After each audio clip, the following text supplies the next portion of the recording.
ഇന്ന് വളരെ സ്പെഷ്യൽ ആയിട്ടൊരു ഗസ്റ്റാണ്. സൗത്ത് ഇന്ത്യയിലെ നമ്പർ 1 ബ്ലോഗർ എന്ന് സ്വയം വിളിക്കുന്ന ഒരാളാണ് അൽത്വാഫ്. അതെ, ഇന്ന് സ്വയം വിളിക്കും, നാളെ നാട്ടുകാർ വിളിക്കും. ഓരോരുത്തർക്കും ഓരോ മേഖലയുണ്ട്. ഇത് എല്ലാത്തിലും കൈവയ്ക്കുന്നുണ്ട്. ഞാൻ ചോദിച്ചേ, ഒന്ന് എല്ലാത്തിലും കൈവയ്ക്കുന്നതിന്റെ സ്പീക്കപ്പ് എന്ന് പറഞ്ഞിട്ട് ഒരു പരിപാടി നടത്തി. ഏകദേശം 35 എപ്പിസോഡ് നടത്തി. പിന്നെ തിരക്കാരൻ നിർത്താതെ, അതായത് ഒരാൾക്ക് വിളിച്ചിട്ട് അവരുടെ ജീവിതത്തിലുണ്ടായ അനുഭവങ്ങൾ നമ്മളോട് പറയാം. ഫസ്റ്റ് എപ്പിസോഡിൽ തന്നെ ഒരു പെൺകുട്ടിയെ വിളിച്ച് പറഞ്ഞു. അതിന്റെ അയൽപക്കത്ത് കടയിൽ സാധനം മേടിക്കാൻ പോയപ്പോൾ അവിടുത്തെ ഒരു അമ്മാവൻ ഒരു അലവലാതി ഒരു ചെറ്റ കൊച്ചിനെ കയറി ഉപദ്രവിച്ച കാര്യമാണെന്ന് പറയുന്നത്. അതുപോലെ ഒത്തിരി പല കാര്യങ്ങൾ, പള്ളിയിൽ അച്ഛന്മാരും മുസ്ലിയാക്കന്മാരും അതുപോലെ തന്നെ ഈ പറയുന്ന പൂജാരിമാരും എല്ലാം കയറി പിടിക്കുകയും ഉപദ്രവിച്ച ഒരുപാട് പേര് കാര്യങ്ങൾ പറഞ്ഞിട്ടുണ്ട്.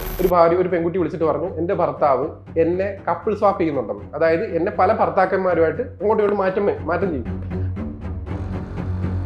അപ്പോൾ ഞാൻ നിങ്ങൾ എന്തിന് എന്നോട് പറയുന്നത്? ഇനി ഒരാൾക്കും ഇത് വരരുത്. കാര്യം ഞങ്ങളുടെ തന്നെ പല ഇതുപോലെ ഗ്രൂപ്പുകൾ ഉണ്ടാക്കി പലരെയും ഭർത്താക്കന്മാർ പെൺകുട്ടികളെ തന്നെ കൊണ്ടുവരാനായിട്ട് പറയുന്നുണ്ടെന്ന്. പിറ്റേ ദിവസം തന്നെ പോലീസ് വിളിക്കുകയാണ്.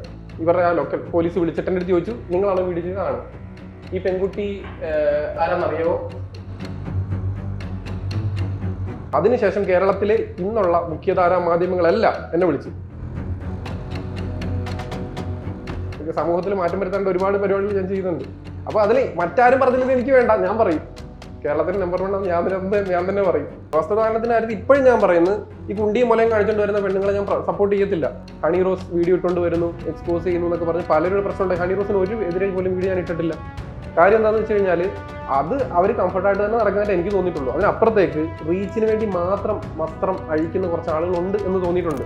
ഇന്നുള്ള പല പെണ്ണുങ്ങൾ റീൽസിനകത്ത് പകുതി തുണി ഊരിക്കാൻ റീച്ച് കിട്ടുമെന്നുള്ള പക്ക ബോധ്യം ഉള്ളത് കൊണ്ടാണ് തുണി ഊരുന്നത്.